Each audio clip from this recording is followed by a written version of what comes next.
सुंदरपुर एक बहुत ही छोटा सा गांव था। उसी गांव में एक गरीब किसान रहता था जिसका नाम मुरली था। मुरली की एक बहुत ही खूबसूरत बेटी थी जिसका नाम मालती था।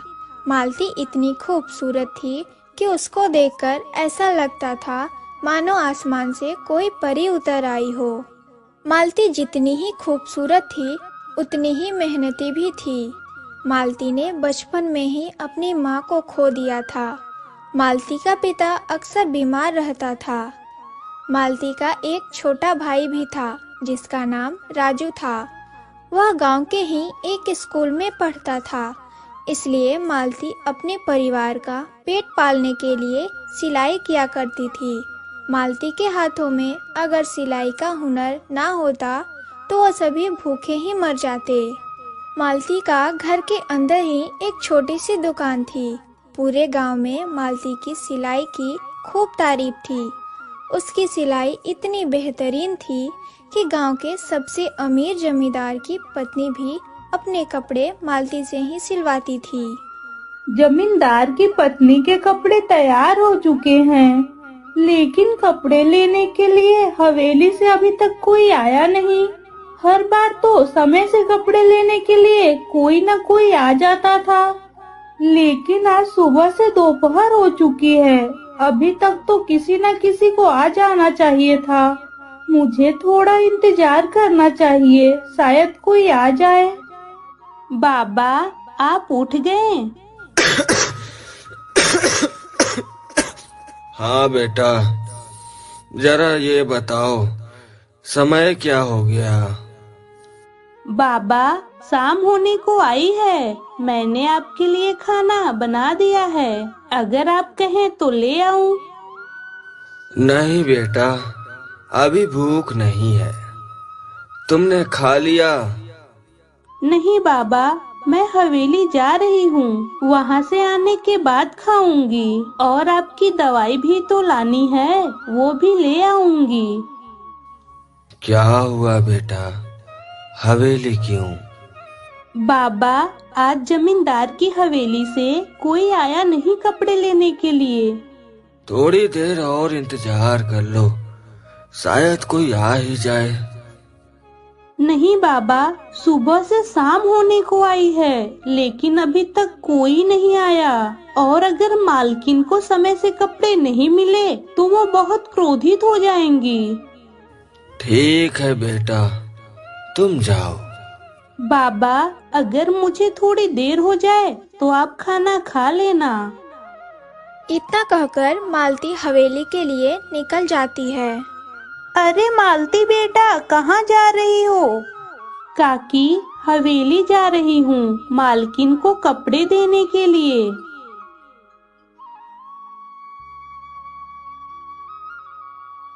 कितनी खूबसूरत है मालती बिटिया, और कितने साफ दिल की है। हाँ भाभी, तुम सही कह रही हो। सारा घर का काम भी करती है, साथ में सिलाई भी। बेचारी की आज माँ जीवित होती तो इतना दुखी ना होना पड़ता। हाँ, मुझे आज भी याद है कितनी छोटी सी थी ये मालती जब इसकी माँ का निधन हुआ था। बेचारी छोटी सी उम्र से इतना काम कर रही है। मुझे मालकिन से मिलना है, मुझे उनके कपड़े देने थे। ठीक है, तुम यहीं ठहरो, मैं अभी मालकिन को बुला कर लाता हूँ। हवेली का एक नौकर जमींदार की पत्नी को बुलाने जाने ही वाला था, तभी उनकी नजर मालकिन पर पड़ती है जो सीढ़ियों से नीचे उतर रही थी। जमींदार की पत्नी का नाम बिमला था। उन्होंने बहुत ही सुंदर लाल रंग की साड़ी पहन रखी थी, गले में एक बहुत ही सुंदर हीरो का हार, और वह हवेली के बाहर आई।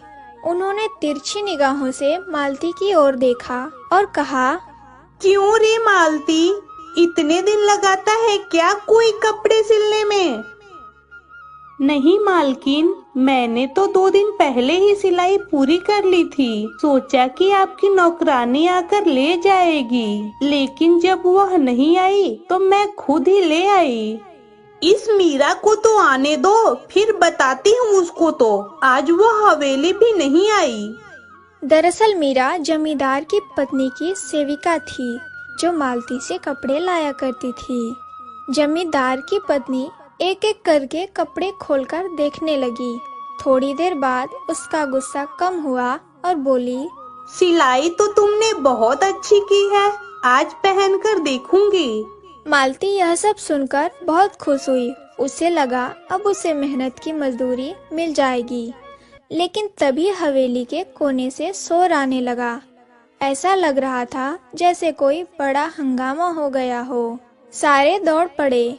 किसी के हाथ में मोटा डंडा था तो किसी के हाथ में लाठी थी। यह सब देखकर जमींदार की पत्नी घबरा गई। उसने एक नौकर को बुलाकर पूछा, क्या हुआ, सब कहाँ भाग रहे हैं? मालकिन, अभी अभी माली ने बाग में एक बहुत बड़ा इच्छाधारी नाग देखा है। वह एक पेड़ से लिपटा हुआ था। जैसे ही माली उसको मारने के लिए गया, वह नाग तुरंत वहाँ से भाग गया। लेकिन आप परेशान ना होइए, हम जल्द ही उसे पकड़ लेंगे। यह सब सुनते ही मालती भी घबरा गई, लेकिन उसे अपनी मजदूरी की भी फिक्र थी। वह डरी हुई आवाज में बोली, मालकिन, मुझे मेरी सिलाई के पैसे दे दीजिए, मुझे मेरे बाबा के लिए दवाई लानी है। हाँ, तुम घर जाओ, मैं मेरी सेविका के हाथ पैसे भिजवा दूंगी। अभी और भी कपड़े सिलवाने हैं तुमसे। मालती यह सब सुनकर दुखी हो गई और मायूस होकर हवेली से निकल गई और पड़ोसी की एक बूढ़ी काकी से उधार मांगने चली गई।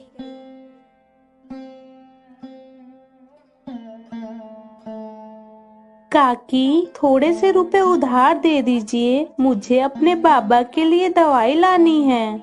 हमारे पास इतने रुपए कहाँ हैं जो हर बार तुम्हें उधार दें? तुम तो हर रोज यहाँ चली आती हो। यह सब सुनकर मालती उदास हो जाती है और वहाँ से जाने लगती है। तभी बूढ़ी काकी की बहू आती है और मालती को कुछ रुपए देती है और कहती है, ये लो थोड़े से रुपए, इससे तुम्हारे बीमार पिता की दवाई आ जाएगी। भाभी, मैं आपका ये एहसान कभी नहीं भूलूंगी। मैं जल्द ही आपके रुपए लौटा दूंगी। इतना कहकर मालती वहाँ से चली जाती है। अम्मा, क्या हो जाएगा अगर आप मालती को कुछ रुपए उधार दे दे तो? यह हर बार तो लौटा देती है। ऐसा कभी नहीं हुआ कि मालती ने हमारे पैसे ना लौटाए हो। तुम इसकी मजबूरी तो समझो। अरे बेटा, हर रोज कैसे उधार दें इसको? इसका तो रोज का काम हो गया है।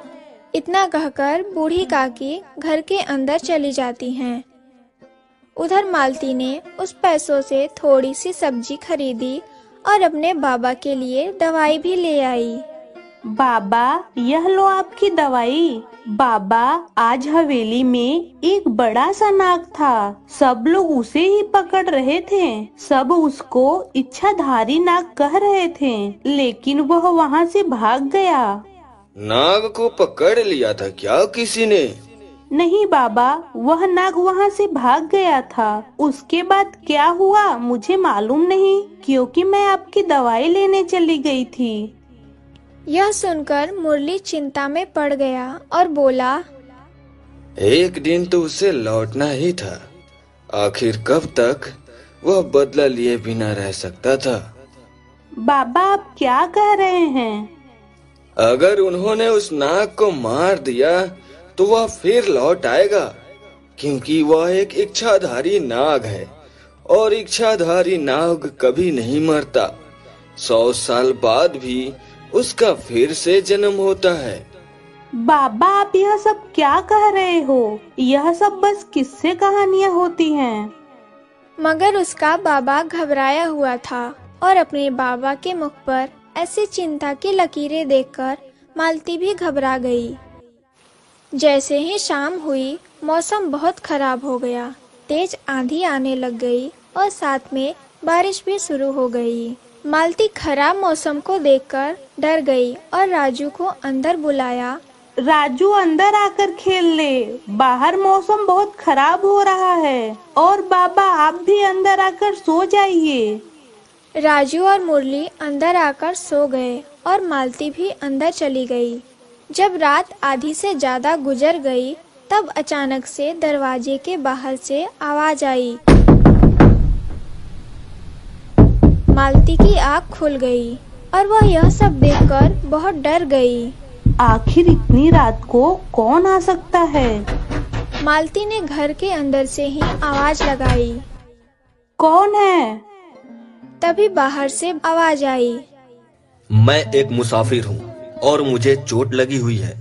कृपया करके मुझे एक रात के लिए आपके घर में ठहरने के लिए आसरा दे दीजिए। इतनी रात को किसी मुसाफिर को अंदर बुलाना ठीक रहेगा क्या? लेकिन मैं क्या करूं? इस मुसाफिर को चोट लगी है। अगर मैं इसको घर में नहीं बुलाऊंगी तो यह बारिश की वजह से मर जाएगा। इतना कहकर मालती दरवाजे के पास चली गई और दरवाजा खोलने लगी। मालती ने जैसे ही दरवाजा खोला वह बाहर खड़े नौजवान युवक को देखकर एकदम से डर गई। दरवाजे के बाहर एक बहुत ही सुंदर युवक था। उसकी नीली आंखें और गोरा रंग और दिखने में वह एक राजकुमार लग रहा था, लेकिन उसके शरीर पर बहुत चोट आई थी। उसके कपड़ों पर जगह जगह खून लगा हुआ था।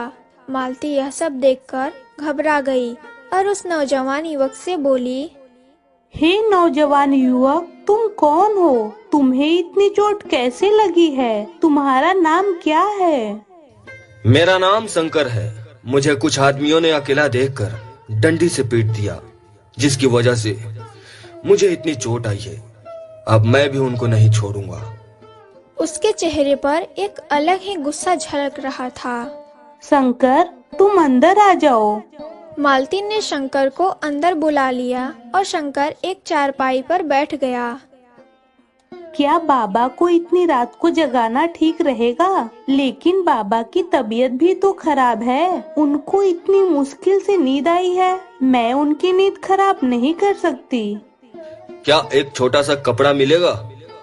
मालती के पास सब नए कपड़े थे, लेकिन मालती ने एक दुपट्टा लाकर शंकर को दे दिया। जैसे ही शंकर वह दुपट्टा अपने जख्मों पर बांधने लगा, तभी उसको बहुत तेज दर्द होने लगा। आप ठहरिए, मैं आपको दुपट्टा बांध देती हूँ। इतना कहकर मालती ने उसके हाथ पर दुपट्टा बांध दिया। मालती को साथ में डर भी लग रहा था, क्योंकि उसने इतनी करीब से कभी किसी गैर मर्द को नहीं देखा था। शंकर चुपचाप बैठा हुआ था। ऐसा लग रहा था मानो वह सब कुछ हार चुका हो। शंकर, मैं तुम्हारे लिए खाना ले आती हूँ। तुम्हें भूख लगी होगी। हाँ, मुझे बहुत जोरों से भूख लगी है। अगर थोड़ा सा खाना मिल जाए तो बहुत मेहरबानी होगी। इतना कहकर मालती रसोई घर में चली गई और रात का बचा हुआ थोड़ा सा खाना ले आई।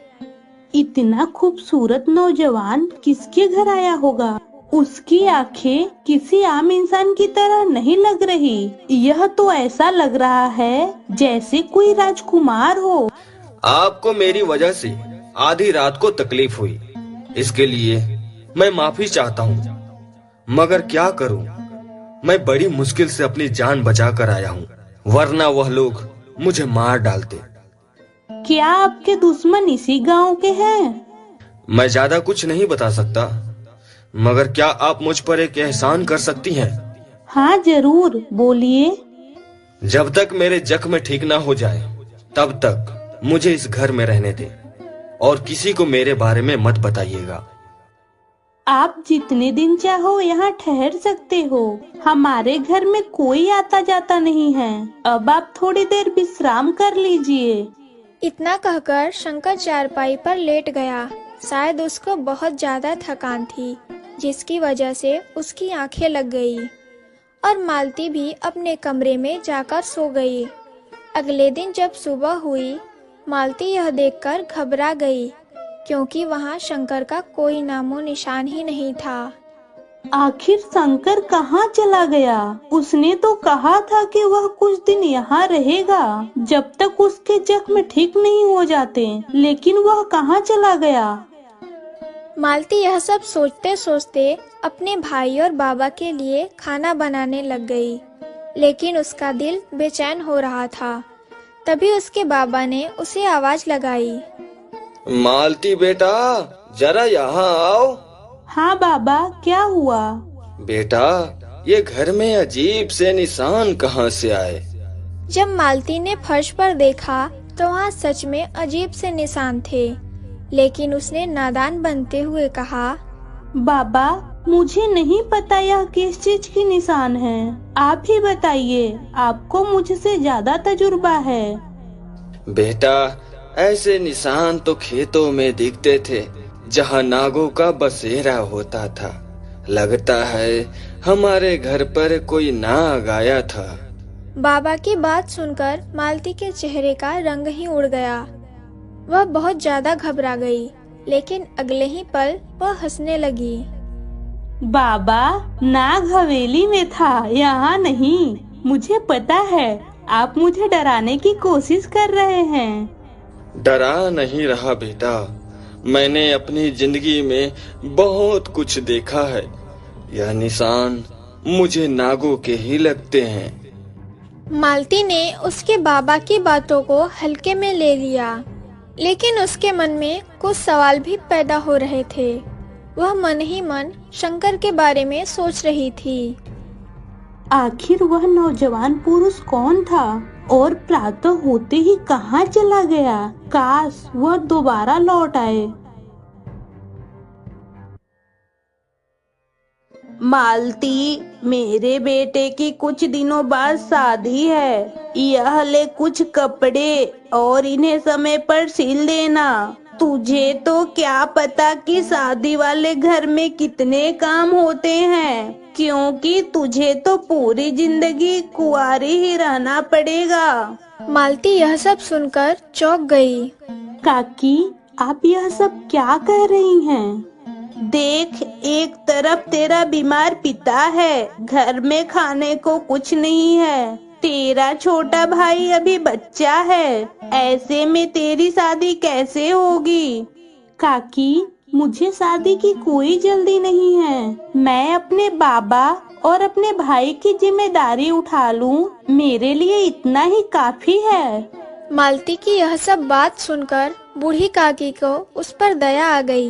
भगवान तुझे हिम्मत दे बेटी, लेकिन तुझे देखकर मुझे दया आती है। बूढ़ी काकी जुबान से तेज थी, लेकिन दिल की इतनी भी बुरी नहीं थी।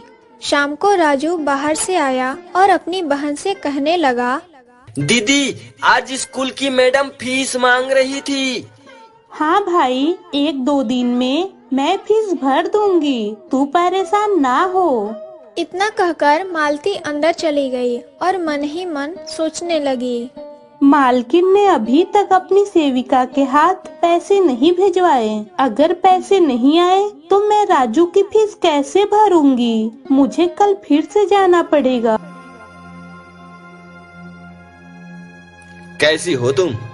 मालती यह आवाज सुनकर चौंक गई। उसने पीछे मुड़कर देखा। जैसे ही मालती पीछे मुड़ी, वह चौंक गई, क्योंकि उसके पीछे वही नौजवान बैठा था। तुम अंदर कैसे आए? मैं दरवाजे से आया हूँ। तुम्हारे घर का दरवाजा खुला रह गया था। तुमने तो कहा था तुम कुछ दिन यही रहोगे, फिर कहाँ चले गए थे? तुमने मुझे जाने से पहले बताया भी नहीं। क्या तुम मेरा इंतजार कर रही थी? शंकर के मुख से ऐसी बात सुनकर मालती थोड़ी सी सहज सी गई। शंकर को भी एहसास हो गया था कि मालती थोड़ा सहज गई है। उसने धीमे स्वर में कहा, मैं तुम्हारी भलाई के लिए ही चला गया था। अगर किसी ने मुझे इस घर में देख लिया तो तुम्हारे लिए मुश्किल खड़ी हो जाएगी। मालती शंकर को देखते हुए बोली, क्या तुम्हें खाने को कुछ चाहिए? हाँ, मुझे बहुत भूख लगी है, लेकिन मेरा रोटी खाने का मन नहीं हो रहा। अगर थोड़ा सा दूध मिल जाए तो। हाँ, मैं अभी लेकर आती हूँ। इतना कहकर मालती रसोई घर में चली गई और अपने बाबा के लिए रखा हुआ दूध शंकर के लिए ले आई। शंकर दूध पीने लग गया। वह ऐसे दूध पी रहा था जैसे उसे दूध की सख्त जरूरत थी। शंकर ने दूध खत्म करते हुए खाली कटोरा मालती को लौटाते हुए कहा। तुम बहुत मेहरबान लड़की हो। मालती शंकर की बात सुनकर चुप रही, लेकिन उसके मन में बहुत कुछ चल रहा था। मालती शंकर से पूछने लगी, तुम्हारे दुश्मन कौन हैं? मुझे बताओ, मैं तुम्हारी मदद कर सकती हूँ।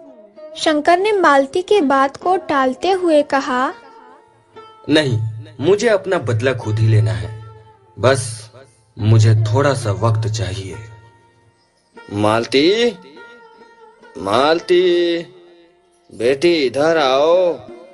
मालती शंकर से बात करने में इतनी व्यस्त हो गई थी कि उसे उसके बाबा की आवाज सुनाई ही नहीं दे रही थी। तभी मालती को उसके बाबा की आवाज सुनाई दी और वह घबरा गई। बेटा, मैं तुम्हें इतनी देर से देख रहा हूँ। तुम बाहर बैठकर किसी से बातें कर रही हो। तुम्हारी आवाज तो साफ साफ सुनाई दे रही थी, लेकिन और किसी की आवाज सुनाई नहीं दे रही थी। मालती का दिल जोरों से धड़कने लगा। उसे लगा उसके बाबा ने उसे शंकर से बातें करते हुए देख लिया है। तभी उसने बाहर झांक कर देखा, लेकिन वहाँ कोई नहीं था। शंकर वहाँ से चला गया था। मालती ने खुद को संभालते हुए कहा, किसी से नहीं बाबा, आपको जरूर कोई भ्रम हुआ होगा। नहीं बेटी, मैंने अपनी आंखों से देखा है। ऐसे लग रहा था जैसे तुम्हारे सामने कोई बैठा है। बाबा, आपको जरूर कोई भ्रम हुआ होगा। मैं इतनी रात को किससे बात करूंगी? ठीक है बेटा, रात बहुत हो गई है। अब तुम जाकर सो जाओ। शंकर आज भी मुझे बिना बताए चला गया।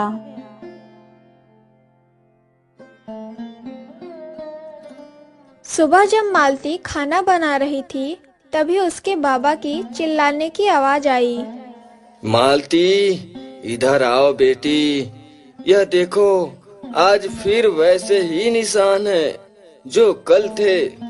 मालती अपने बाबा की आवाज सुनकर बाहर आई और उसने देखा कि उनके आंगन में एक अजीब से निशान बने हुए थे।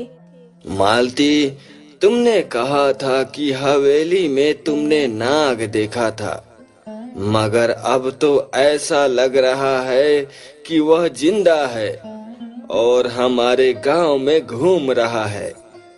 मुरली की आंखों में एक अजीब सा डर था। वह नाग बहुत ही खतरनाक है। यह सुनकर मालती परेशान हो गई और कहने लगी, बाबा, उस नाग को तो हवेली के आदमियों ने मार दिया था। लेकिन उसके बाबा को उसकी बातों पर यकीन नहीं हो रहा था।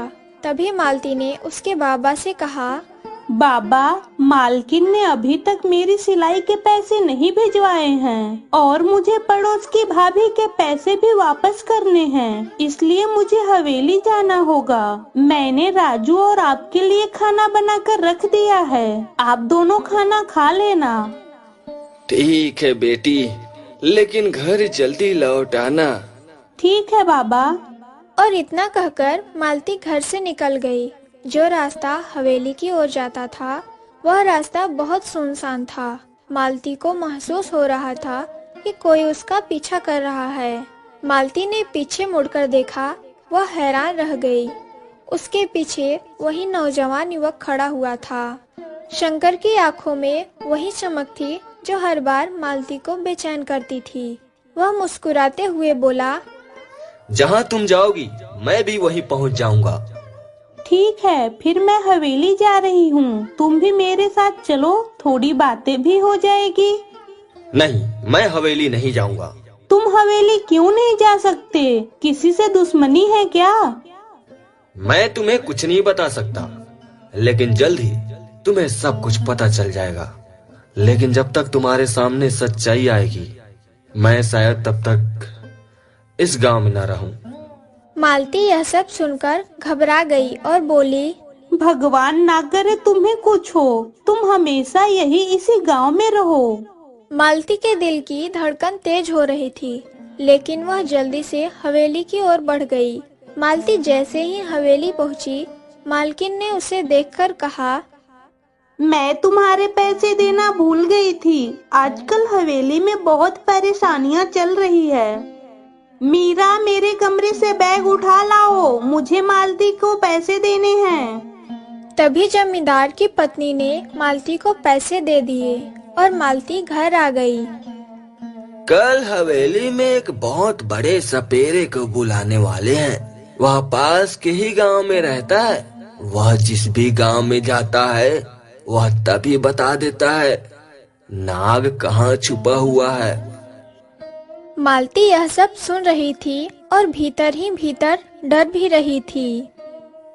बुरे काम का बुरा नतीजा होता है। उन्हें सोचना चाहिए था कि 20 साल बाद फिर लौटेगा और तबाही मचाएगा।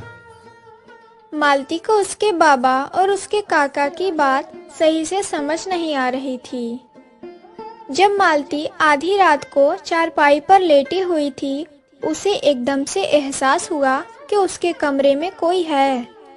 तभी उसने देखा वही नौजवान युवक उसके कमरे में एक कोने में बैठा हुआ था। उसको देखकर मालती डर गई। तुम यहाँ अंदर कैसे आए? मैं दीवार कूदकर आया हूँ। अगर मैं दीवार कूदकर नहीं आता तो वह लोग मेरी जान ले लेते। लेकिन मैं तुम्हें एक बात कहना चाहता हूँ कि तुम बहुत खूबसूरत हो, बिल्कुल मेरी रूपा जैसी। यह रूपा कौन है? रूपा वह लड़की थी जिसे मैं बेहद मोहब्बत करता था। तुम्हारी आंखें और सूरत बिल्कुल उसी की जैसी है। तुम्हें देखकर बस उसी की याद आती है। यह सुनकर मालती दुखी हो गई कि शंकर पहले से ही किसी और लड़की से मोहब्बत करता था। उसने खुद को संभालते हुए पूछा, रूपा कहाँ चली गई? काश वह जिंदा होती, लेकिन वह इस दुनिया में नहीं है।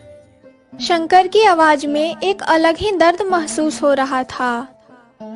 रूपा सच में कितनी खुशनसीब होगी जिससे यह नौजवान युवक इतनी मोहब्बत करता था।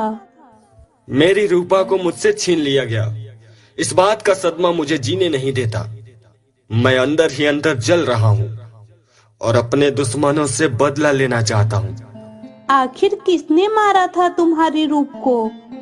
मैं फिर आऊंगा। और इतना कहकर वह नौजवान पुरुष फिर से वहां से चला गया। अगले दिन मालती के काका फिर से उसके बाबा के पास आए।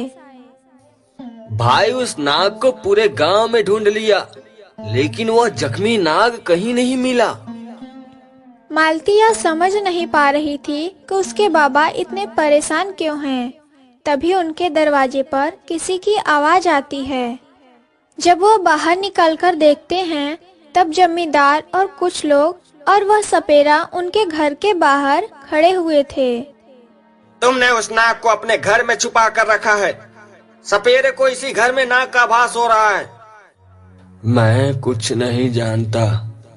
अगर सपेरे की बात सच निकली तो तुम सजा के लिए तैयार रहना। तभी सपेरे ने अपनी बीन बजाई। तभी दीवार के पास से एक बड़ा सांप दिखाई दिया। जमींदार के लोग उसके पीछे भागने लगे। मालती यह सब देखकर कांपने लगी और उसने अपने बाबा से पूछा, बाबा, यह सब क्या हो रहा है और जमींदार आपको यह सब क्यों कह रहा था? बेटी, क्योंकि मैं जमींदार के बहुत से राज जानता हूँ। बेटी, यह 20 साल पुरानी बात है। मैं एक बहुत बड़ा सपेरा था, लेकिन फिर एक हादसे के बाद मैंने यह काम छोड़ दिया। हमारा गांव उस जगह पर था जहां रेतें होती थी और वहां पर काफी संख्या में नाग रहते थे। उस समय जमींदार ने अपनी हवेली बनाई थी और उस हवेली के एक गुप्त कमरे में एक नाग का जोड़ा रहता था। वह दोनों अपनी दुनिया में मग्न थे, लेकिन जमींदार ने उसे देख लिया। जमींदार और उसके आदमी उस नाग के जोड़े को मारना चाहते थे। उस वक्त मेरे बाबा जिंदा हुआ करते थे। मुझे आज भी याद है जब जमींदार ने मेरे बाबा को हवेली में बुलाया था और उन्होंने बाबा को बोला, तुमको इस नाग के जोड़े को मारना है। लेकिन मेरे बाबा ने साफ इनकार कर दिया और जमींदार से कहने लगे, मैं यह काम कभी नहीं करूंगा। अगर कोई नाग मरता है तो उसकी नागिन कई वर्षों तक तुम्हारा पीछा करेगी, और अगर नागिन मरती है तो वह नाग तुम्हारा पीछा करेगा। उन दोनों में से कोई एक भी कभी न कभी जरूर लौट कर आएगा।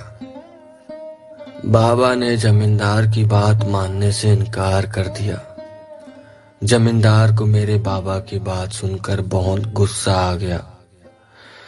उस वक्त तो जमींदार चुप हो गए, लेकिन जब मैं गांव लौट रहा था तब हवेली के कुछ आदमियों ने मुझे अगवा कर लिया और हवेली ले गए। तू भी अपने सपेरे बाप का बेटा है, अब तू यह बीन बजा, हम भी देखते हैं कि वह नाग और नागिन कहां छुप कर बैठे हैं। मैंने साफ इनकार कर दिया।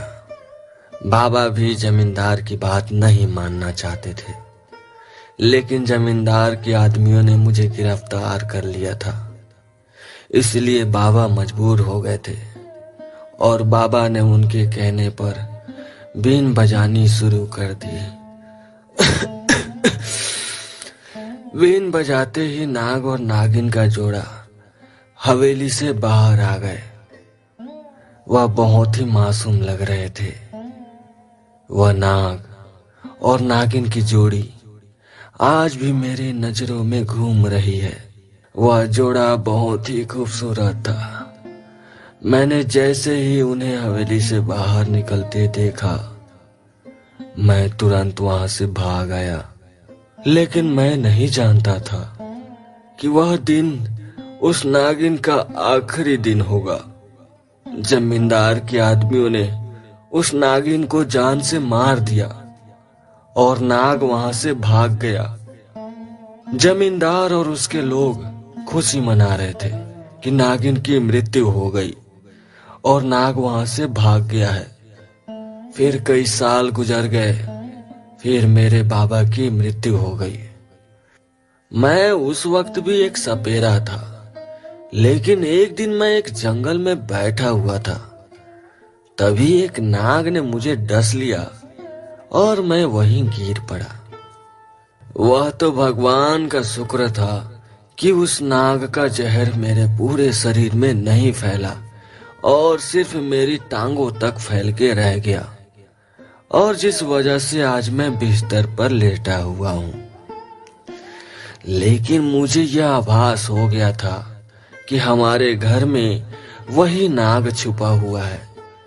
लेकिन जब मैंने घर में वो अजीब से निशान देखे तो मैं समझ गया था कि हमारे घर में वह नाग आया था, क्योंकि मैं एक सपेरा था और मुझे नाग के निशान की पहचान थी।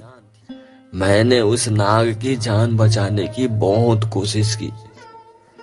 मैं चुप रहा ताकि गांव के किसी भी लोगों को यह पता ना चले कि वह नाग हमारे घर में छुपा हुआ है। मैं उसे 2-3 बार दीवार पर चलते हुए भी देखा था, लेकिन आज वह यहाँ से भाग गया है। डर है कि कहीं लोग उसे भी मार न डाले। लेकिन वह पहले से बहुत ताकतवर होकर आया है। हो सकता है कि वह अपनी ताकत से इस गांव में तबाही मचा दे।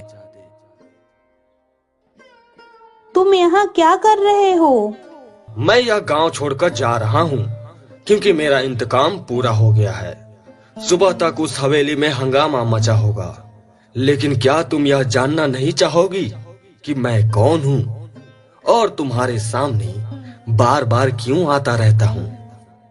उस नौजवान युवक की बात सुनकर मालती का दिल जोरों से धड़कने लगा, क्योंकि मालती उस नौजवान युवक से मोहब्बत करने लगी थी। उस नौजवान युवक ने मालती को गौर से देखा और कहने लगा, तुम अपने बाबा से मेरे बारे में पूछ लेना कि मैं कौन हूँ। वह मुझे बहुत अच्छे से जानते हैं। बाबा, आपने पहले भी मेरी जान बचाने की कोशिश की थी और आज भी आपने मेरी जान बचाई। इसके लिए मैं आपका शुक्रगुजार रहूंगा। लेकिन आप मेरी नागिन को नहीं बचा सके। आपकी वजह से वह मर गई। लेकिन मुझे बाद में यह पता चला कि आपने उसे बचाने की कोशिश की थी।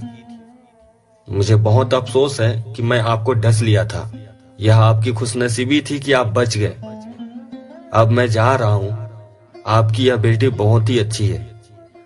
मैं चाहता हूं कि इसकी किस्मत भी इसकी तरह खूबसूरत हो।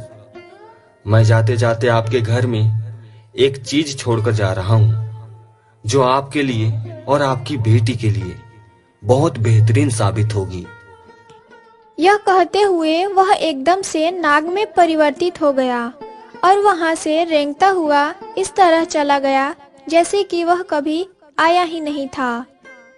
भाई, जमींदार को किसी नाग ने डस लिया है और वह मर गया है। बेटी, हमें यह गांव छोड़कर जाना होगा, वरना गांव के सभी लोग इल्जाम हम पर ही लगाएंगे। ठीक है बाबा, मैं घर का सारा सामान समेट लेती हूँ। इतना कहकर मालती घर के अंदर चली गई और घर का सामान समेटने लगी। जैसे ही मालती सामान समेट रही थी, तभी उसकी नजर एक मटके पर पड़ी। वह यह देखकर चौंक गई कि उसमें से कुछ चमक रहा है। उसने उसे बाहर निकालकर देखा तो उसमें एक बहुत ही खूबसूरत हीरा था। मुरली ने उस हीरे को एक कपड़े में संभाल कर रख लिया और मुरली और उसकी बेटी और उसका लड़का गांव छोड़कर चले गए। उस हीरे ने उनकी जिंदगी ही बदल दी थी। उस हीरे की कीमत करोड़ों में थी। वक्त बीतने के साथ मालती उस नौजवान युवक को भी भूल चुकी थी। उसने अपने मन को समझा लिया था कि उस युवक के साथ उसका विवाह कभी नहीं हो सकता। बस वह इस बात से खुश थी कि उस नाग को इंसाफ मिल गया।